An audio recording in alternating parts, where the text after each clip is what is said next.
ሴቶች ስቲቻችሁ ተፈታ ማለት ብልት ላልቷል ማለት አይደለም።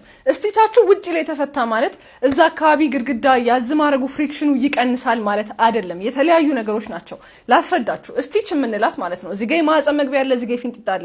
ልጁ ሲወጣ ቀዶ እንዳይተረትራችሁ እቺኛዋን ክፍተት እንጨምራለን። ሶ ውጪ ላይ ያለው ክፍተት ቢጨምርም ውስጥ ያለው ግድግዳ ግን ማለት ነው በአንድ ልጅ በሁለት ልጅ ይሄን ያህል አፌክትድ አይሆንም። በየሰው በየተፈጥሮ ቢለያይም ማለት ነው። ሶ ስቲች ውጪ ላይ ስታዩት እንደዚህ ክፍተት ቢጨምር ራሱ ውስጥ ላይ ላልቷል የሚለው ነገር ሊያሳቃችሁ አይገባም። በተጨማሪ ደግሞ ኢቭን በስቲች ራሱ ባትወልዱ ማለት ነው በወሊድ በምጥ ስለወለዳችሁ ብቻ ጄኒታል ጋፕ ይፈጠራል ማለትም ተፈጥሯዊ ለውጥ ይኖራል።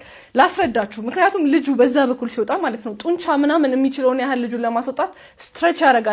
ሲመለስ የሚችለውን ያህል ይመለሳል። ግን ሙሉ ለሙሉ ተፈጥሯዊ ሁኔታው ላይመለስ ይችላል። ሶ እዛች ጋር ክፍተት አያችሁ ማለት ስቲች ተፈቷል ማለት አይደለም። ኢቭን ስቲች ቢፈታ ራሱ ማለት ነው በቅርብ ድጋሚ የምትወልዱ ከሆነ ህመም ካላመጣባችሁ በግንኙነት ሰዓት የማይረብሻችሁ ከሆነ እና ኢንፌክትድ አለመሆኑን ካረጋገጣችሁ በኋላ ቀጣይ የምትወልዱ ከሆነ ቀጣይ ስቲች ሊያስፈልጋችሁ ይችላል ነው። ይሄን ያህል ሊያስፈራ ሊያሳቅቅ ቆር እየተባባሰ ይሄዳል የሚለው ነገር አያሳስባችሁ።